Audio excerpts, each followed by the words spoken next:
Good evening, ladies and gentlemen! Welcome to twitch.tv/Explosion Network, where we are live with early late nights!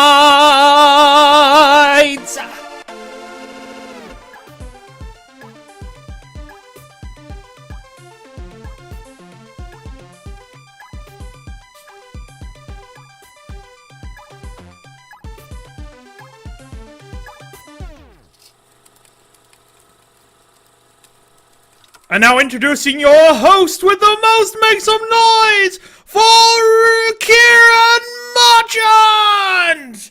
Hello, welcome back! This is Early Late Nights, the gaming news show of the Explosion Network, with your host, Ciaran Marchand. This is the show that lets its host take a holiday during E3? Fuck if I know! Who knows? It probably was a terrible decision. Who let Dylan on the show? I was told, right, true story, I was told, mate, go take some time off. And I was like, what's next week? And they were like, you know, whatever, just take next week, do whatever you want. I'm like, there's something important on next week, right? And they're like, no. You don't have to. So I rocked up and I watched some streams and stuff, and there were some games announced at E3. And are you excited? How great was E3? What was that? It was a week ago. Fuck. Sorry, that was my new director I've got in the corner. He's going to give me notes throughout the show. He's going to give me plenty of information and feedback. Oh, this is going to be great. This is the all-new Early Late Nights. You thought I died after the Sony conference. Is that the last time we spoke? It's probably the last time we spoke, actually. And I took some time just to get some Overwatch. No, not really. I didn't even play that much Overwatch. It was the last week of competitive, and we had a whole bunch of crap, and last week of competitive is terrible for any Overwatch player, so I didn't play much. I got dug into The Witcher 3, I jumped into Vampire and broke Vampire. Bugs suck. Bugs suck, and I've never really ran into a bug that's just completely broken a game for me. First time it happened in Vampire. Yeah, it was very odd. Very, very odd, but it's not what we're here for me to reminisce. This is the new Early Late Nights. This is going to be more of a show with more talking, less rigid news structure, more hanging out. You're still going to have your segments. You're still going to have your topics. But like now, I'm just going to have chats with you. I'm just going to hang out with the audience. We're going to talk. I'm going to bounce ideas back and forth. We're going to do more. Be great. Be excited. Because I'm excited. And I returned. And I will say thank you. Thank you to Dylan Blight for holding down the show during E3 week. He did fantastically on both shows. And I really appreciated him. No, I honestly do appreciate it. And that's what we do. We support each other. And the grind of Twitch, the grind of making YouTube content, it's a big thing. So for me, taking a couple weeks off really recharged my batteries. Even though one of the days where I was off, I stayed up for 25 hours. That was a terrible idea, but other than that, it's fucking great. I appreciated it. It was good fun. It was great. It was enjoyable even. You know? But hey, let's move on to the show. If you haven't heard, quick news update. We Happy Few is being looked at again by the Australian Classification Board. It's going to be hopefully reviewed on that ban, and hopefully it'll get removed. Maybe the studio will come along with a couple offerings of what they could change. But hey, it's a good thing. It's a good sign that the Classification Board has gone, do you know what? Maybe we are a little bit rigid on this matter. Maybe we are too boxed in. We are too closed off. Hey. It's good signs. It's good signs. There was plenty of E3, and you've had plenty of time to talk about it, so there's only going to be a little tiny bit of E3 talk at the end of the episode where I gush over a particular game that I'm super excited for. But on tonight's show, we're going to be discussing Telltale's choice to actually go to a new game engine, and the news that came across with that earlier today. We'll also be looking at the eSports wrap-up. It's been 2 weeks without an eSports wrap-up.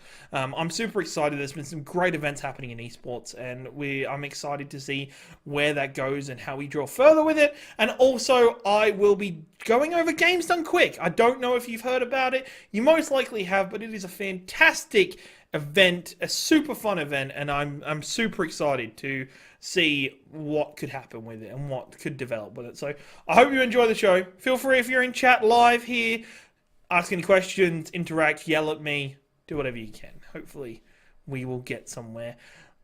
First story. So if you hadn't already heard, or maybe you don't know this, maybe you've never played a Telltale game.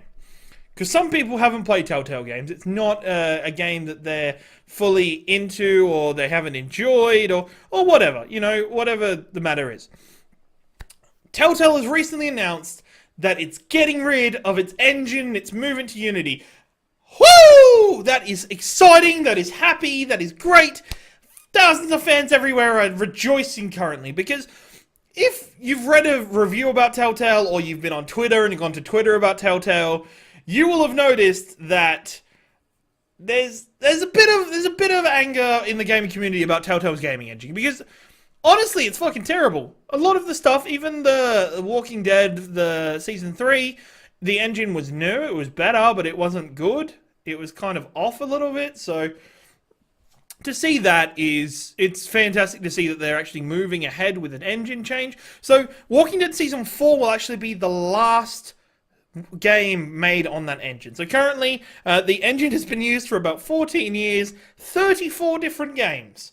34 different games from the Telltale Engine has come out of it. And honestly, there has been some starlights. Just The Walking Dead Season 1 and 2 for me are some of the best of gaming narratives in the market.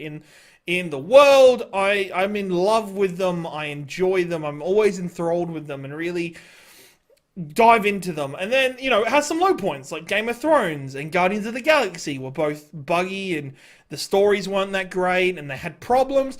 The biggest problem for me saying Game of Thrones was that, your actions weren't important because it was set in the Game of Thrones universe. Because it was set while the TV show was going on. It was just at a point where you couldn't affect any characters that you knew going forward because we were already seasons ahead of it that would affect those characters and change that story. So we'll see what we'll see what you do. We'll see what they come up with. I'm excited. So they've also announced a Stranger Things game to be made, which will be the first game made with the Unity engine, which is pretty cool. I'm not a massive Stranger Things fan. I don't really have much knowledge of the show.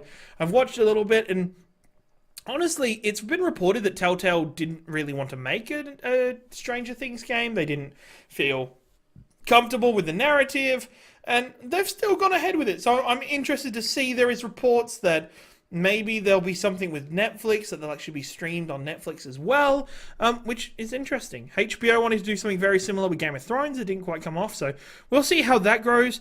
They also delayed The Wolf Among Us Season 2, which was announced and then delayed to 2019, as well as Game of Thrones Season 2, which is on hold indefinitely. Well, we don't know the truth behind those delays. For me, I'm not that excited for Game of Thrones Season 2 because of how the first story was, but Season 2 being put on hold, the Wolf Among Us Season 2 being put on hold, it could be related to this known engine switch. They knew they were going to change to the engine, so you may as well hold off and let Walking Dead Season 4, which I think is very fitting. So the game that really brought everybody's attention to Telltale started with Walking Dead Season 1 and then brought it to prominence of these games. The engine's going to finish on Walking Dead Season 4. And I was quite sad. I was quite disappointed in many parts with how,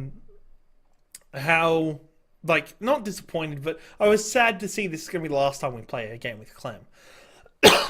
Pardon me. It's going to be the last time I play a game with Clem. It's going to be hard because we've watched this character grow up. She's become something that is very individual, very mature now, I guess. Very mature of her age. So it's fantastic to see. I really hope Telltale learn from the lessons. They continue to pick franchises that they're passionate about. They continue to pick franchises that they can build their own stories. As we've seen in Batman, when Telltale is given the ability to make their own story without ramifications, without any guidelines, they make fantastic stuff. They make amazing stuff.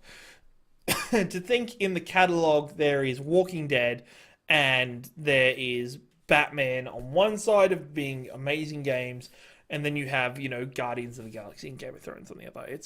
I hope they find some consistency. I hope they find a better release schedule for their episodes. But hey, we'll see what happens. We'll see what becomes of it all. because, it could become nothing. And that is Telltale. Good luck with their new engine. Now, do you guys like esports?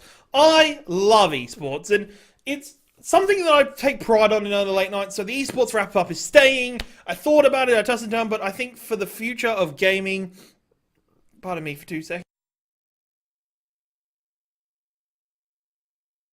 I'm welling up. It was something in my throat. Ash wants Batman 3. And Batman 3, because Batman Season 1 and 2 were great.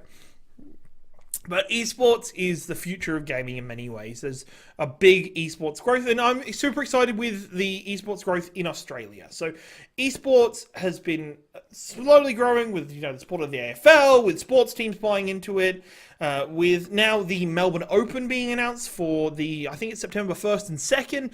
I'm super excited. I will be there at least day one. Day one of the 2 weeks, so the Saturday is going to be the actual esports, the actual esports. No, it's going to be the Overwatch Australia Contenders Finals, which I'm fucking pumped for. That's going to be great to go tune in and see some local talent and local teams really grind out and play through some great matches of Overwatch Live. So I'm really excited for that. And then day 2, I know is definitely confirmed, the OPL Finals for League of Legends. That's the Oceanic Premier League, which is the big league for League of Legends. The final's going to be on the Sunday. So that's fucking cool as shit for all of it. So I'm super excited to see that and see the growth of it. Tickets are already available. So if you want to grab either those weekend passes or one-day passes, go hook up for that and grab that. With Overwatch League finished up its normal season a couple weeks ago, and I haven't had a chance to talk about it because I've been, I got kidnapped and sent to rehab. I mean, I got sent on holiday, but it's really good. It was really exciting to see the Overwatch League wrap up, especially for Stage 4 as well as the normal season. We had an exciting finish. With some really cool changes happening in not just the meta, but also some cool changes happening in the teams. We saw some really good potential out of Dallas Fuel and San Francisco Shock. Both teams living up to potential they showed at the start of the year. Different reasons though. Shock was their roster at the start of the year was very young and they couldn't play half the roster for a very long time. And then Dallas Fuel had all the problems with XQC and its problems with Effect. And I hope I'm looking forward to the season 2 of Overwatch League to see how Dallas does and how they perform. Going into the playoffs, we have our 6 playoff teams. So first I want to say congratulations to the LA Valiant for winning Stage 4 playoffs. They did a fantastic job watching the games on the playoff day. It was really sad to see my Gladiators go down against the Valiant. We did a big thing by picking them as our opponent, but hey, you got to do what you got to do. We had to get through that. NYXL looking good as always, but then in that grand final for it with Valiant really bringing it to them 3-1 was fantastic. It looked like the guys had it all worked out. It's fantastic to see the MVP team come out of it with several of my favorite players, especially the Pacific team looks fucking amazing. So I'm excited to see the MVP game. And then we have our 6 playoff teams. So we have NYXL, we have LA Valiant, we have Gladiators, we have Boston Uprising, London Spitfire, and also the Philly Fusion. And look, it's a great 6 teams. I probably might have even picked those 6 teams. There's a couple that are weird missing, with Seoul Dynasty not making it, Dallas Fuel falling the mark. Even though they had a great Stage 4, it wasn't enough to make up for their earlier 3 stages. And it came down to the wire a little bit, with games being played. London Spitfire and Boston Uprising are not on their game at the moment, which is going to be the interesting mark of, I think, looking at those 6, the top 3, the difference between the top 3 and the bottom 3 are very different. I think the bottom 3 have a lot to prove, with Uprising, Philly, and London both all needing to kind of step up and grow their rosters a bit more and look at the new meta and really take it on. Where Gladiators, Valiant, and NYXL have had a fantastic NYXL has been fantastic in nearly every stage. They had a bit of an off Stage 4, but that's kind of was because they'd already made it to playoffs, as well as in Stage 2, they won Stage 2, Stage 3. Stage 1, they just missed out short. London Spitfire hasn't lived up to their Stage 1 glory. as well as seeing Gladiators and Valiant both step up, make roster changes, and really impact the meta, impact the game because of those roster changes, which made me really excited and made me really happy to be part of the Overwatch League community. I'm excited. It's going to be taking place from July 11th to July 21st. It's happening in New York, I believe, in the Barclays Center. So if you can get there, if you're in America, go get tickets, go watch that shit because that's amazing. That is going to be so hype.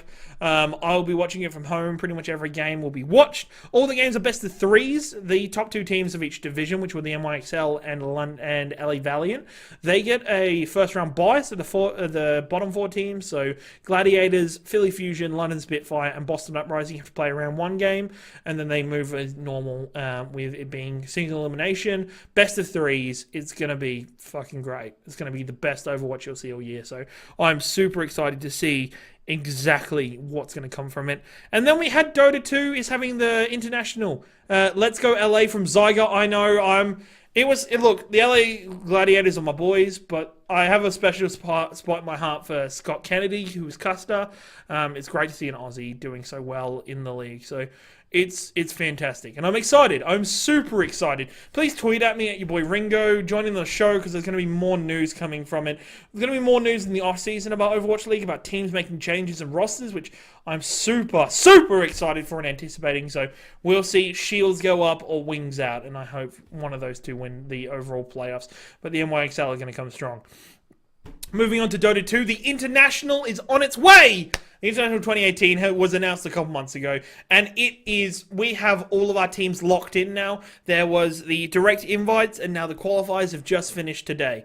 There is a trade period, yes, actually, for Overwatch League. So it's the middle of this. I think it's in the off season and the end of stage one. End of stage one, and in the off season, you can make trades and switches. And Overwatch League, going back to that quickly, is going to change up quite a bit next season. It'll switch more into the Atlantic and Pacific divisions with teams playing around those home places. Means the more European-based teams like London or the Atlantic teams will have to travel a fair bit. It's also interesting with the expansion. Hopefully there's going to be a Melbourne team. I'm super excited. But yeah, there's a trade period definitely for Overwatch League. Now, with the invites for the International going back to Dota 2. So we had the initial invites, which was Virtus Pro, Team Liquid, LGD, Team Secret, Mineski, Vici, VGJ, I think it's Young, Thunder, VGJ Thunder, I believe it is, and Newbie. They all got direct invites. And I really like how Dota 2 do it. Throughout the tournaments, throughout the season, you win points, and the most points you get an invite. And so these guys got the highest points, and they made a direct invite. The rest had to qualify, and the qualifiers finished up today, actually, or it might have been yesterday, with Team Evil Geniuses, Optic, Pain Gaming, OG, and Windstrike all winning out in their qualifiers. It looks like a fantastic bracket. The International, even though I think it's going to be at a lower point compared to any other years, I think Dota 2 is peeling off a little bit. My opinion, I don't like the meta too much, but it looks like there's been fantastic games. And for me, especially in Dota 2, there's fantastic storylines. There's a lot about players moving around. We have Fly and No-Tail. They had a breakup. Fly is on EG now, and No-Tail has remained on OG. Both of them qualified. Both teams qualified. So I can't wait to see that. Optic Gaming looks like a great hope, and I want a qualifier to win. Let's get a qualifier to win the International. Stay tuned for early late nights if you're gonna, if you want the latest news, the latest updates on eSports, because we're going to be checking everything out. If you want me to look at anything in particular, give me a shout out at ExplosionPod on Twitter or at your boy Ringo for me personally to have a look. Shoot me any videos, any links, anything. It'll be right there. Quickly, on to one of my favorite times of the year. One of my favorite times of the year to be on Twitch. And if you don't know, and I've talked about it a little bit, I use Twitch as background noise a lot. Or I just like running Twitch streams. And this is my favorite week of the year because, well, there's 2 weeks of the year that are kind of amazing for Twitch viewing because Games Done Quick is doing their biannual marathon. So they do a summer one, which is on now, and a winter one in January. And It is just literally non-stop a week of games being done ridiculously quickly. You can check out the schedule on gamesdonequick.com. Go have a look. And make sure you check out what games you want to see, because people will do things in the games you love or grew up with and will blow your mind. They will break the game. They will say, you don't need to fight this. You can avoid this. And to see the skill and the precision these people have with their games of choice is fucking amazing. The amount of work they must put in is fantastic. It's good to see a range of different games. So I've already watched like the Resident Evil HD. There was Tomb Raider on earlier today. I watched through speedruns of Zelda games yesterday. It's good to have just background noise, just kind of something there. Just you don't even have to concentrate half the time. It's just cool to look up at, see what they're doing. It's one of the only places. So I'm used to eSports and Overwatch League, having people cheer, but to literally, if somebody pulls off a trick or a little bit of a move to progress themselves quicker, the audience will applaud, and the audience ranges throughout the day based on what games are being played. It's a fantastic experience, and there's a whole range of games. There's new games, there is the older stuff from the original like virtual consoles and SNES, PC games. There's a whole range of stuff that you're like, wait a minute, that can be speedrun?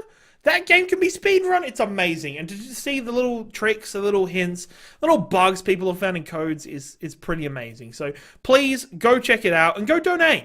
They're supporting Doctors Without Borders, which is a fantastic organization getting medical care to those who require it in areas they might not be able to get it in. So if you can donate over the time, get it read out even maybe, it's a fantastic thing to do. So please keep an eye out for that. Jump on twitch.tv/gamesdonequick. Support them, watch them, subscribe to them if you've got Twitch Prime this month. Hi, Brian Lowell. How are you?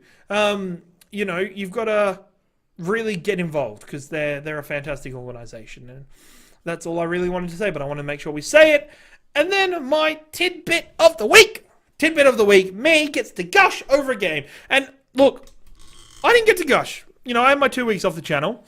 And I took some time and I went through all the games at E3, and this game stood out to me the most because of memories and hopes that I have towards it. So, Capcom announced, I'm really good, thanks, Brian, announced that Resident Evil 2 is getting a remake. It's getting a full remake, and it's going to look fantastic. It looked really cool.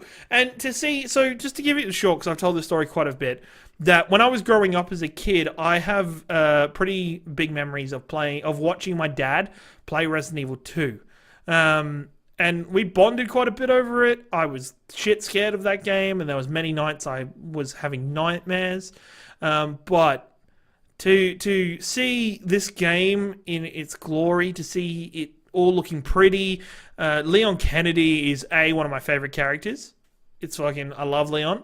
To see him look young, to see him actually look young and look like a rookie, to see that Resident Evil 4 style camera, to see the range of zombies, and to see that stupidly ornate police station come to life was fantastic. And there's always, if you go to YouTube, there is a range of places that already have like the first 20 minutes or gameplay of the game, or people talking about the gameplay, and they have made significant changes. They've made changes to the game with, updating it a little bit, using more like computers in the game. There's puzzles have been changed so you don't easily know what puzzles are going to be. Monster locations have changed. There's going to be character changes. I'm excited. I'm super pumped for this game. I can't wait. Because A, it's got a special place in my heart, but B, it's fantastic storytelling. And I think it was hindered, back in the day, it was hindered by the original version having terrible, terrible camera angles. The graphics weren't great. Understanding Leon and some of the voice acting was fucking weird. But right here in Australia, I'm excited. I can't wait. I'm gonna play through the whole game on stream. I'm already committing to that. You have that now. You can clip it. You can clip that. You can clip it. To actually go and be a part of that, because it's gonna be great. It's gonna be so much fun. But slightly I'm worried that I hope they don't change too much. There was no liquor in one part of the game, and I'm like, please, liquors were the scariest shit in the world when I was, I think, probably 6. when I probably was younger. I don't even know. But the game is fantastic. I can't wait to see what Capcom do, the love and the care they put into this game, and it looks finished, it looks polished. And there's actually reports it's going to be early 2019, and far out, guys. 2019 January through like March is going to be crazy. There's going to be so many games out already that next year's looking good. Next year's looking great until everything gets delayed. I really hope it doesn't get delayed. And, Resident Evil doesn't have a date yet, so we'll see. It was a great part of it. And I just hope that they try and change it so that we get a new experience, but they maintain the cool things. I wanna play through the game as a stick of tofu, I hope those... Oh my god, if those bonus playthroughs are in the game, I'm going to be so happy. So if you never played it, if you did the game correctly, you unlocked 2 playthroughs. One where you played through as like a Umbrella SWAT agent, and another one where you replay the same mission, but you're a piece of tofu. I hope they're redone. That would be really exciting. I can't wait. What are the games that you were loving from E3? What did you enjoy? What did you see? Please tweet at me at your boy Ringo. What are you excited for? This week in games, the Bandicoot comes to Xbox, Switch, and the PC. So grab that if you've only got those consoles. If you didn't have a PlayStation when it came out last week, grab those. It's going to be fantastic. There's also... there was another game that's coming out this week. It's kind of big. I can't remember it now. I thought about it earlier.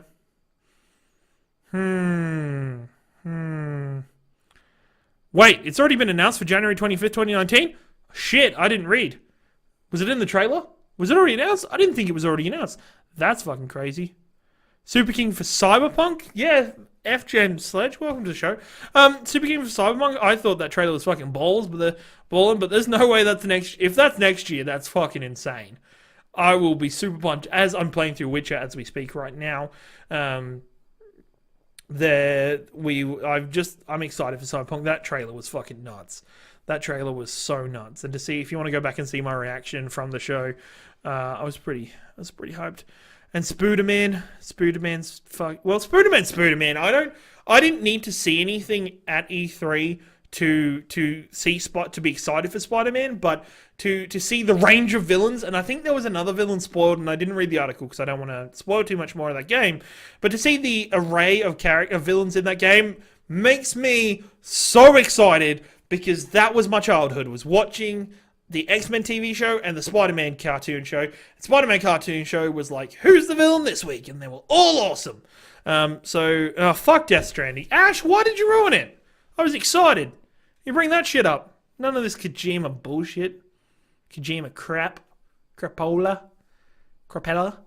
But keep an eye out for any games. Also this week, check out Bevan Beats, which comes out tomorrow, which is our music playlist. Nicholas Pryor has done it this week. I've not even looked at it yet, and I'm scared that there's going to be Kid Rock on it. And I apologize if there is. Ash, you've read the article. Is Kid Rock on it? Stop hating Hideo. I'll always hate Hideo. It just annoys me. Just annoys the balls out of me. Tune in throughout the week. Check out our Twitter at ExplosionPod if you want to see any more content from us. Go to our website, explosionnetwork.com.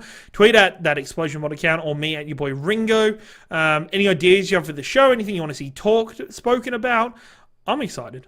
I love this show. We're going to make it even better each week. Death Stranding looks like it's going to be very interesting. Just looks like Pizza Delivery Simulator. Not cool with that.